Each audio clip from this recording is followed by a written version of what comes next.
Salam sejahtera bagi kita semua. Saya Dewi Aprilia Setinjat, mahasiswi Universitas Lancang Kuning, Prodi Akuntansi kelas 74. Saya di sini akan membahas mengenai proses costing. Proses costing adalah suatu metode yang mampu mengidentifikasi berbagai biaya spesifik yang terdapat di dalam komponen biaya produksi untuk setiap proses pengolahan bahan baku menjadi suatu bahan matang. Dengan nilai proses costing yang sudah diketahui, maka pihak perusahaan akan lebih mudah dalam mengambil keputusan. Jenis-jenis proses costing. Jenis-jenis proses costing terbagi menjadi 3, yaitu metode rata-rata tertimbang dari perhitungan proses costing, yang kedua biaya standar, yang ketiga first in first out. Tahapan proses costing. Tahapan proses costing itu terbagi menjadi 5, yaitu analisis persediaan, yang kedua konversi biaya persediaan, yang ketiga hitung biaya yang berlaku, yang keempat hitung biaya per unit, yang kelima tentukan biaya untuk produk yang sudah selesai dan masih setengah proses. Yang pertama, analisis persediaan. Tahap pertama yang harus dilakukan dalam menghitung proses costing adalah dengan menganalisa persediaan dan juga arus biaya persediaan.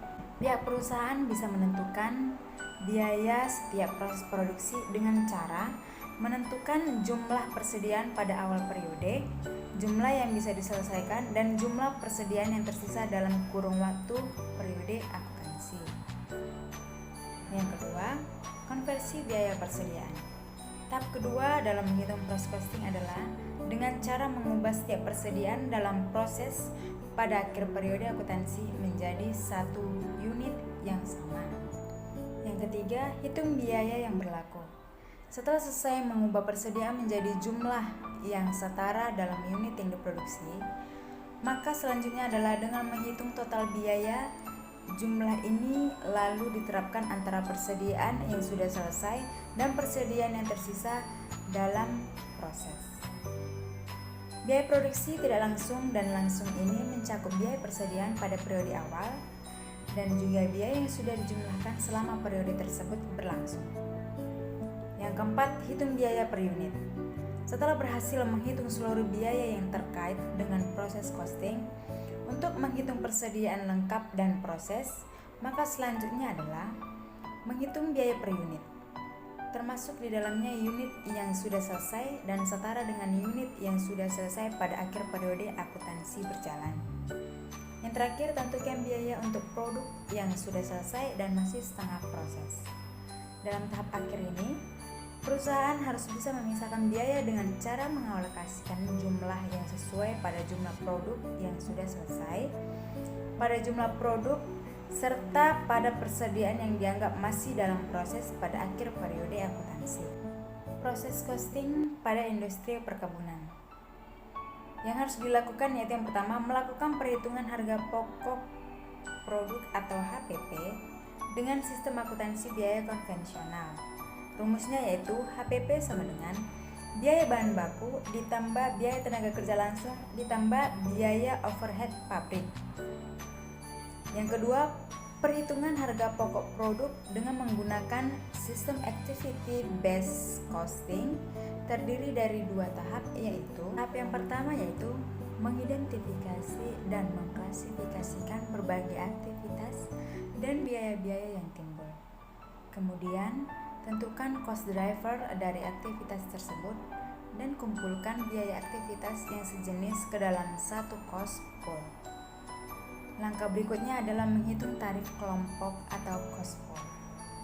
Tahap yang kedua, setelah tarif kelompok diketahui, langkah selanjutnya adalah menentukan tarif biaya overhead yang akan dibebankan ke produk. Yang ketiga, membandingkan penetapan biaya produk menurut sistem akuntansi biaya konvensional dengan metode activity based costing. Analisis ini dilakukan dengan menghitung HPP kedua metode untuk dibandingkan. Rumusnya yaitu HPP sama dengan biaya bahan baku ditambah biaya tenaga kerja langsung ditambah biaya overhead pabrik. Proses costing pada BUMN perkebunan. PT Perkebunan Nusantara atau Persero merupakan badan usaha milik negara yang bergerak di bidang usaha agrobisnis terutama komoditas kelapa sawit dan karet. Nah, aplikasi digital yang dapat diketahui dalam melakukan proses costing dalam BUMN perkebunan itu yaitu antara lain Agronow, DF Farming, Agris, Joint Product Costing. Joint products adalah produk-produk yang dihasilkan dari proses yang sama dengan menggunakan bahan, tenaga kerja, dan biaya overhead secara bersama, di mana pada split off point akan terpecah menjadi dua produk atau lebih dengan nilai produk yang dihasilkan relatif sama. Terdapat 3 alternatif pendekatan yang dipakai secara dasar untuk mengalokasikan biaya bersama kepada setiap jenis produk yang dihasilkan, antara lain yang pertama pendekatan harga jual atau harga pasar, yang kedua pendekatan satuan atau unit produksi, yang ketiga pendekatan harga pokok per unit. Akuntansi persediaan.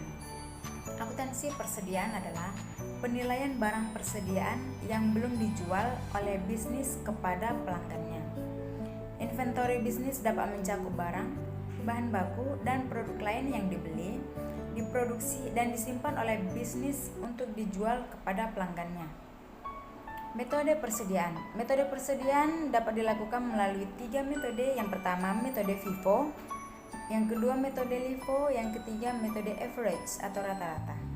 Metode FIFO atau yang sering disebut dengan first in first out adalah metode perhitungan terhadap barang persediaan yang baru pertama kali masuk ke perusahaan. Yang kedua metode LIFO. Metode LIFO yang sering disebut dengan last in first out secara umum adalah produk atau persediaan perusahaan yang masuk terakhir akan dijual pertama kali. Yang ketiga metode average atau metode rata-rata, disebut juga metode pencatatan barang persediaan rata-rata tertimbang, yang mana konsepnya pihak perusahaan membagi antara biaya barang dengan jumlah unit barang yang tersedia. Yang harus dimasukkan dalam akuntansi persediaan antara lain bahan baku, yang kedua barang dalam proses, yang ketiga barang jadi, yang keempat barang MRO, yang kelima barang dijual kembali. Standar costing. Standar costing atau harga pokok standar adalah pembebanan harga pokok kepada produk atau jasa tertentu yang ditentukan di muka dengan cara menentukan besarnya standar dari biaya bahan baku, biaya kerja langsung, dan biaya overhead pabrik untuk mengolah satu satuan produk atau jasa tertentu. Jenis-jenis standar costing antara lain standar teoritis, standar dasar, dan standar pelaksana terbaik yang dapat dicapai. Keuntungan dari penetapan biaya standar yaitu penganggaran, biaya persediaan, aplikasi overhead, dan formulasi harga.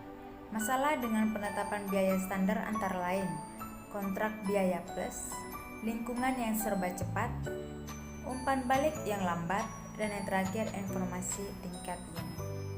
Demikian pembahasan yang dapat saya berikan.